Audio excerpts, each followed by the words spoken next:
आपली संस्कृती, आपले संस्कार सदा राहू दे आपल्या सोबत. भारताच्या महान ग्रंथांचे आणि काव्यांचे संपूर्ण संकलन. सबस्क्राईब करा तिलक. तसं करण्याचा उपाय सांग. ज्या योगे कर्म केलं तरी त्याचं बंधन नसेल. याचा अगदी सोपा उपाय आहे. तू कर्मफळाची आसक्तीच ठेवू नकोस. हे कसं का होऊ शकतं? फलप्राप्तीची इच्छा तर प्रत्येक जण करत असतो. परंतु काय इच्छा ठेवली म्हणजे मनुष्याला फलप्राप्ती होते? नाही अर्जुना, कारण फळ तर प्रारब्धाच्या हातात असतं. आणि जो कुणी मनुष्य फलप्राप्तीची इच्छा ठेवतो त्याचं मन फळाचा सारखा विचार करून स्वतःच्या कर्मापासून आणि कर्तव्यापासून विचलित होत जातं. आणि त्याला ते फळ प्राप्त होत नाही ज्याची त्याने इच्छा ठेवलेली असते. पार्था, मनुष्य केवळ कर्म करू शकतो, फळ कदापि त्याच्या ताब्यात नाही.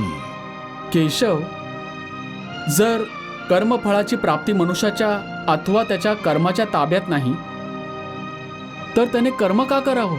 कारण मनुष्याचा धर्म आहे आपल्या कर्तव्याचं पालन करणं. या कर्तव्य पालनाकरता आवश्यक कर्म करणं. परंतु हे केशव, फलप्राप्तीची कामना सोडून दिल्यानंतर मनुष्यामध्ये कर्म करण्याची प्रवृत्ती कशी उत्पन्न करायची? जर फळाची इच्छा राहणार नाही तर मनुष्य कर्म तरी का करेल? हे अर्जुना, जो साधारण मनुष्य फळाच्या इच्छेनेच कर्म करण्यास प्रेरित होतो तो सुख दुःख आदींच्या चक्रात अडकून पडतो. त्याची मनःशांती नष्ट होऊन जाते. क्षणोक्षणी, वेळोवेळी फलप्राप्तीच्या विचाराने मात्र त्याची झोप उडून जाते. हे पार्था, तू दुर्योधन आणि त्याच्या भावांकडेच बघ. लहानपणापासून दुर्योधन, शकुनी आणि दुःशासन आदी हस्तिनापुराचं सिंहासन मिळवण्याकरता किती अधर्माने वागले. आठवतंय ना तुला? त्यांनी आपल्या भीमदादाला पाण्यात फेकून दिलं होतं. आणि ती घटना पण आठवत असेल जेव्हा याच कौरवांनी तुम्हा सर्व पांडवांना लाक्षागृहात जाळून मारून टाकण्याचं कारस्थान रचलं होतं.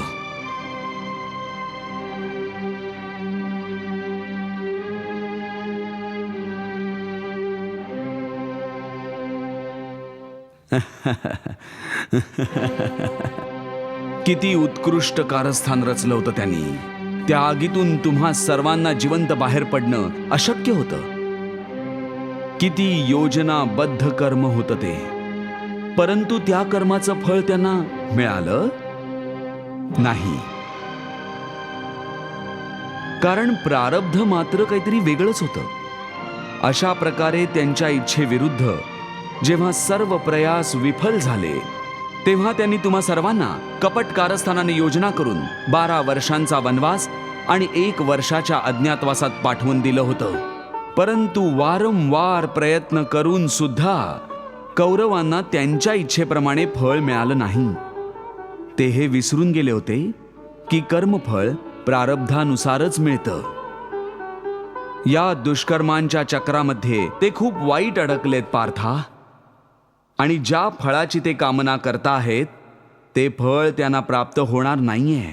उलट दुष्कर्मांचं वाईट फळच त्यांच्या नशिबी येणार आहे. ही गोष्ट तू सदैव लक्षात ठेव. वा प्रभू वा.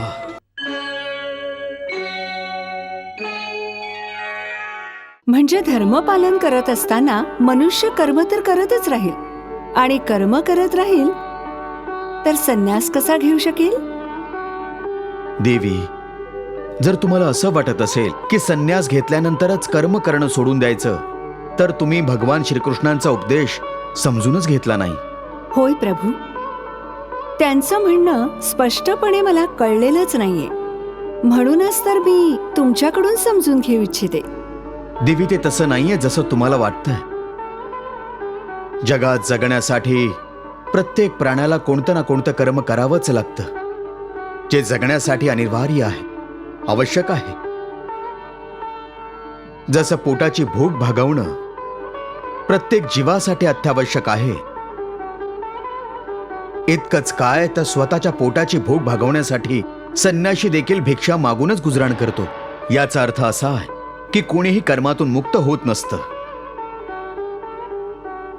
परंतु जर भगवान श्रीकृष्णाची शिकवण समजून घेतली तर मनुष्य कर्म करत असताना देखील कर्मातून मुक्त होऊ शकतो. प्रभू, कर्म करताना कर्मातून कोणी कसा काय मुक्त होऊ शकतो? जसे स्वतः भगवान श्रीकृष्ण. हो देवी, मानव अवतारात भगवान श्रीकृष्णांचं जीवन आणि आचरण समस्त मानव जातीकरता संसारात राहताना देखील संन्यस्त वृत्तीने कसं राहावं याचं उत्तम उदाहरण आहे. त्यांनी संसारिक असताना देखील धर्म समजून कर्म केलं. परिणामांची कधीही त्यांनी चिंता केलीच नाही. म्हणूनच जेव्हा आवश्यक होतं तेव्हा युद्ध देखील केलं. कधी हरले, कधी जिंकले, परंतु त्यांच्या चेहऱ्यावर तेच हास्य आणि त्यांच्या हृदयात तीच शांतता होती. त्यांनी ठरवलं असतं तर प्रत्येक विजयश्री माला प्रत्येक वेळेस त्यांच्या गळ्यात पडली असती.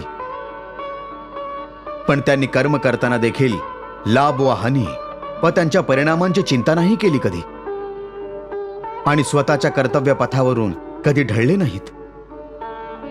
सांसारिक नात्याने कंस त्यांचा मामा होता, परंतु धर्मरक्षणार्थ ते त्यांचा संहार करण्यासही कचरले नाहीत. म्हणूनच देवी, भगवान श्रीकृष्ण अर्जुनास यासाठी उपदेश देत आहेत की तुझा धर्म युद्ध करणं हा आहे. परंतु जर तू या भावनांच्या प्रवाहात वाहत जाशील आणि मनाला ताब्यात ठेवू शकत नसशील तर तू तुझ्या धर्माचं पालन नाही करू शकणार. यासाठी मनाला संन्यासी बनव आणि तुझ्या क्षत्रिय धर्माचं पालन कर. हे केशव, एका बाजूला तू संन्यासाबद्दल बोलतोयस, संन्यासासारखं सर्व नात्या गोतांचे बंध तोडायला सांगतो आहेस, आणि दुसऱ्या बाजूला मला कर्म करायला सांगतोयस. या दोन्ही गोष्टी परस्पर विरोधी आहेत. तुला ठाऊक आहे की मनुष्य जेव्हा एखादं काम करतो तेव्हा त्या कामाचं विशिष्ट कारण असतं. कुणीतरी प्रेरक असतो ज्याच्या प्रेरणेने मनुष्य कर्म करत असतो. एखादी भावना तरी नक्कीच असते ज्या भावनेच्या पूर्ततेसाठी मनुष्य चांगलं वा वाईट काहीतरी कर्म करत असतो. अर्थात कर्माच्या मुळाशी एखादी भावना असतेच, आणि भावनेच्या मुळाशी कोणतं ना कोणतं नातं असतंच. कारण कुठल्या ना कुठल्या नात्याच्या मुळाशीच तर भावनेचा उगम होत असतो. त्यामुळे जर मनुष्य सर्व नाती तोडून टाकेल, त्याच्या भावनांचा त्याग करेल, तर मग तो कर्म तरी कोणासाठी करेल? त्याच्या धर्मासाठी. धर्मासाठी? हो, त्याच्या धर्मासाठी. अर्थात धर्मासाठी भावनेची आवश्यकता नसते का? नाही, धर्मासाठी भावनेची नाही, तर स्वतःच्या कर्तव्य ज्ञानाची आवश्यकता आहे. वाह प्रभू वाह.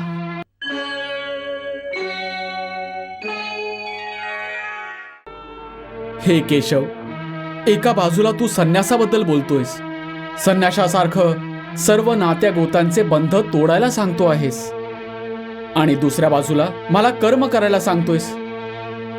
या दोन्ही गोष्टी परस्पर विरोधी आहेत. तुला ठाऊक आहे की मनुष्य जेव्हा एखादं काम करतो तेव्हा त्या कामाचं विशिष्ट कारण असतं. कुणीतरी प्रेरक असतो ज्याच्या प्रेरणेने मनुष्य कर्म करत असतो. एखादी भावना तरी नक्कीच असते ज्या भावनेच्या पूर्ततेसाठी मनुष्य चांगलं वा वाईट काहीतरी कर्म करत असतो. अर्थात कर्माच्या मुळाशी एखादी भावना असतेच, आणि भावनेच्या मुळाशी कोणतं ना कोणतं नातं असतंच. कारण कुठच्याही संबंधाशिवाय, कुठच्याही नात्याशिवाय भावना निर्माणच होऊ शकत नाही. अर्जुना, तू बरोबर बोलतोयस. नातेसंबंधांमधूनच भावना उगम पावत असतात, परंतु भावनांची ही नदी लवकरच कोरडी होऊन जाते. अगदी तशाच प्रकारे जसा आगीच्या सानिध्यात येताच पाण्याचा थेंब लुप्त होतो, मरणाऱ्याची चिता शांत होण्याआधीच नातेवाईकांच्या डोळ्यातले अश्रू सुकून जातात. कुणी 2 क्षण अश्रू ढळतं, तर कुणी 2 दिवस. खूप रडते ती आई. ती सुद्धा थोड्याच दिवसात परत संसाराच्या मोहमायेत अडकून तिच्या इतर कामांमध्ये बुडून जाते. हे केशव, एका बाजूला तर तू मला शिकवतो आहेस की ही सर्व नाती गोती बस काही दिवसांचा दिखावा आहे. आणि दुसऱ्या बाजूला आताच तू असं म्हणालास की नाते आणि संबंधामधूनच भावना उगम पावत असतात, म्हणाला होतास ना? हो. आणि मी हे म्हटलं होतं की कर्म करण्यासाठी कोणती ना कोणती भावना असणं गरजेचं आहे. आणि भावनेकरता नाते संबंधाची आवश्यकता असते, कारण कोणत्या ना कोणत्या नात्याच्या मुळाशीच त्या भावनेचा उगम होत असतो. त्यामुळे जर मनुष्य सर्व नाती तोडून टाकेल, त्याच्या भावनांचा त्याग करेल, तर मग तो कर्म तरी कोणासाठी करेल? त्याच्या धर्मासाठी. धर्मासाठी? हो, त्याच्या धर्मासाठी. अर्थात धर्मासाठी भावनेची आवश्यकता नसते का? नाही, धर्मासाठी भावनेची नाही, तर स्वतःच्या कर्तव्य ज्ञानाची आवश्यकता असते. त्या गोष्टीची आवश्यकता आहे की मनुष्याने हे समजून घ्यावं की त्या परिस्थितीत त्याचं कर्तव्य काय आहे. भावना तर अनेक वेळा कर्तव्याच्या मार्गात येत असतात, मनुष्याला अशक्त बनवत असतात. जशा या क्षणी तुझ्या भावनांमुळे तुझ्या मनात जो मोह उत्पन्न झालेला आहे, तो तुला कर्तव्य पथापासून दूर नेतोय. म्हणूनच शास्त्र सांगतं की कर्तव्य भावनेहून श्रेष्ठ आहे. आत्ताच तू मोठ्या ज्ञानींसारखे तर्क लावलेस की कर्म करायला एखादी प्रेरणा असली पाहिजे आणि प्रेरणेकरता एखादी भावना आवश्यक आहे. हे सर्व तर्क मोहातून उत्पन्न झालेले आहेत. नात्या गोत्यांच्या मोहाने तुझ्या बुद्धीला भ्रमित केलेलं आहे, म्हणूनच तुला सत्य दिसू शकत नाहीये. म्हणूनच या क्षणी तुला धर्म स्पष्ट दिसत नाहीये.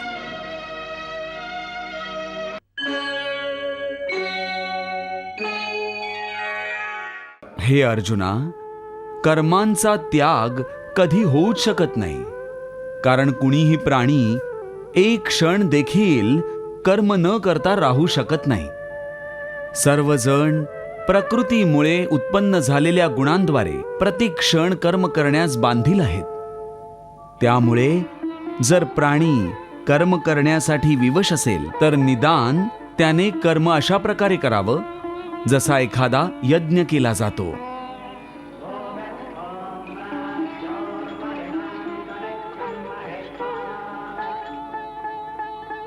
यज्ञ? होय पार्था, यज्ञ लोककल्याणाकरता देखील केला जातो आणि भगवंतांच्या आराधनेकरता सुद्धा. त्यामुळे जर कर्म करायचंच आहे तर तुझी सर्व कर्म एकतर लोककल्याणाकरता कर किंवा माझ्यासाठी कर. यामुळे तुझी कर्म एखाद्या यज्ञासमान पवित्र, कल्याणजनक आणि दिव्य होऊन जातील. त्यामुळे जर कर्माला यज्ञ समजून करशील तर कर्मबंधनातून मुक्त राहशील. कारण हे पार्था, यज्ञ म्हणून जे कर्म केलं जातं ते सोडून बाकी सर्व प्रकारच्या कर्मांची बंधनं मनुष्यांना बांधून ठेवतात. मनुष्यासाठी प्रभूंनी किती महत्वपूर्ण गोष्ट सांगितली आहे देवी, की यज्ञ जाणून कर्म कर. देवी, प्रभू स्वतः यज्ञ पुरुष आहे. याचा अर्थ हाच की मनुष्य जेव्हा परमात्म्याला त्यांचं तन, मन, धन, जीवन सर्वस्व समर्पित करून टाकतो आणि प्रत्येक प्राणी मात्रांमध्ये तो परमात्म्याचं दर्शन करून लोक कल्याणकारी कर्म करतो, तेव्हा तो यज्ञ करत असतो.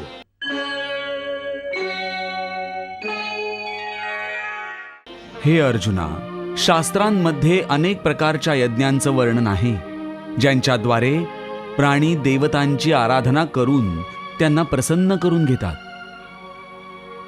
हे अर्जुना, समस्त देवता माझंच स्वरूप आहेत. त्यामुळे या यज्ञांद्वारे प्राणी माझीच आराधना करतात. हे मधुसूदन, तुझ्या म्हणण्याचा अर्थ आहे की यज्ञ अनेक प्रकारचे असतात. कृपा करून मला त्या सर्वांचं विवरण सांग.